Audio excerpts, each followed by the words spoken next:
this is something I haven't really admitted publicly and openly, and I want to share it if it helps other moms. For 2 years, not one day went by when I did not think of committing suicide. Not one day went by, I can assure you that. It was the hardest 2 years of my life.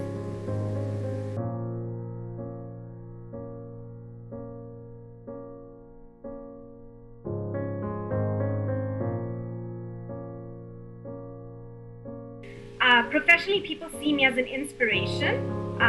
Personally, I'm just a regular stay-at-home mom. I am qualified as a chartered accountant, but I gave up my career 5 years ago to raise my kids. And I stayed at home to do that. And I just believe that if you want to change the world, you need to change yourself first. So one of the things that I really, really believe in is helping other people. Questions asked. If anyone reaches out, my first question is, how can I help you? I really believe in making that human connection, that touch. It's so necessary in this world that is becoming disconnected more and more by the day because of technology.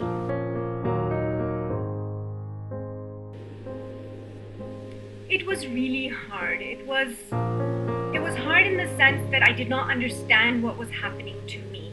I already had a daughter, then I gave birth to a son, and I was supposed to be happy. Everybody wants one of each. I had one of each. I was supposed to be happy, but I was not happy. And what added to that issue was that my son had a lot of health issues from the time he was born. He went through a lot. And I was on my own. I did not have any support. My husband travels a lot from his work. In fact, he's going away next week. And my parents are very far away. They live in India. So I had no support. And of course, you know, unfortunately, relatives think they're trying to help when they say you should do this and you should do that. Well, no one actually tells you, you know what, it's okay. There's nothing wrong with you as a mother. There's nothing wrong with your child. This is just something you both have to go through. It's part of life. Oh, you're doing good. You're an awesome mom. Nobody says that. So what ended up happening is I was very sad. I used to cry a lot. I used to have horrible, horrible mood swings.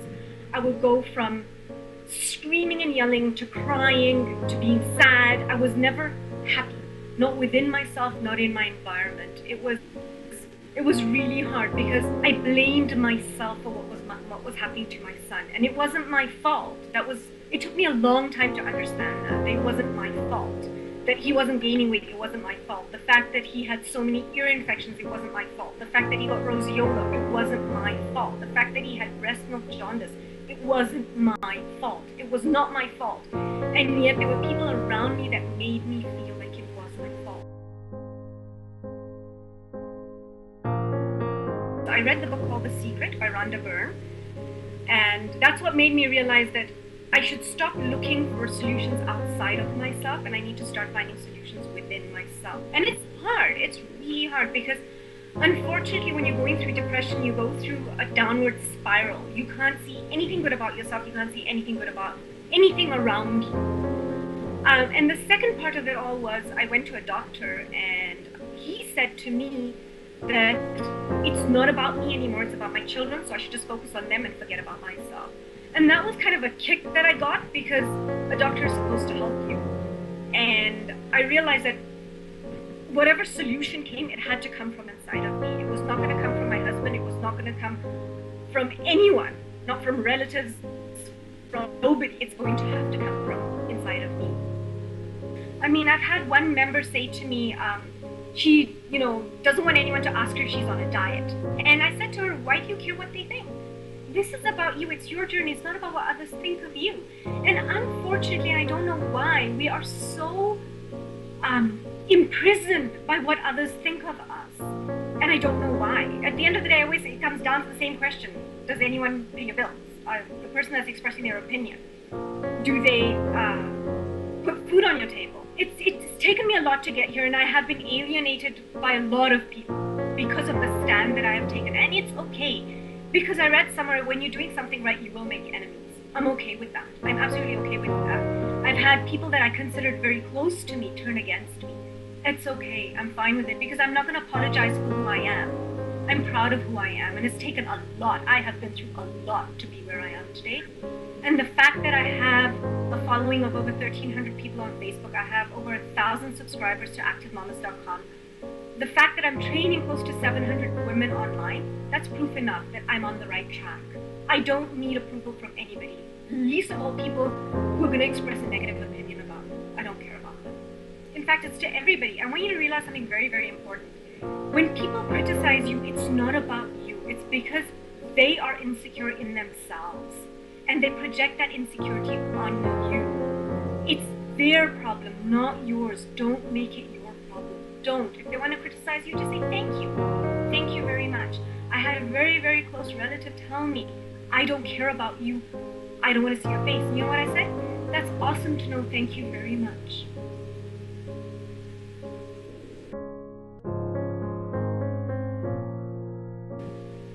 I'm actually currently right now, I'm training a group of close to 700 women online, teaching them what I have learned on my own journey. And number one, so I'm going to go a bit into my background. I was very sporty when I was in college.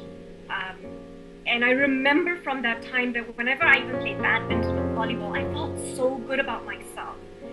And when I did research into it, I realized that when you're working out, your body releases endorphins, and it gives you a natural feeling of happiness without drugs. And that's what I was aiming for. So when you say, how do you take out time?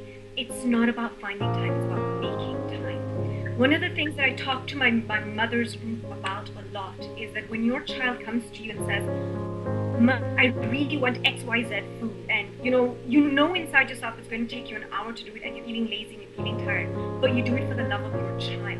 So I ask them the very same question, why don't you love yourself the same way? And I always say it's not about finding the time, it's about making the time. And it starts, number one, with recognizing that you are important, that you are a human being in your own right with your own feelings, your own thought process, your own opinions that do matter. And number one, recognize that. Number two, it's about planning. I firmly believe in planning. Now, one of the things, again, I discuss with my group that I'm training is I do 5 trips between both of my kids every single day. I cook fresh meals every time. My husband's out of town a lot. I do everything by myself, but I make the time for myself because I wake up at 5 o'clock in the morning to work out. Start simple. I've written an article on this.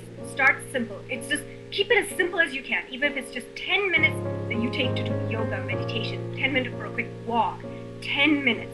You can convince yourself with 10 minutes, not 30 minutes. Start with 10 minutes, baby steps. I always say to moms, if you look at your child, they're not going to be born walking. They go through a process where they learn to sit, they learn to crawl, they learn to stand, and then they learn to walk. So start small, start simple, 10 minutes a day, and once you start building your confidence, then increase those 10 minutes to maybe 15, then 20. That's exactly what I did. And that said, in my process of getting rid of my depression and everything, I lost 28 kilos, and I actually, beside being a mom to 2 kids, I have a 6-pack, and I'm proud of it. And it comes, it was a side effect, and it's a very good side effect of trying to get rid of my depression, where I really I focused all my negative energies in just sweating it out, and I felt so good about myself.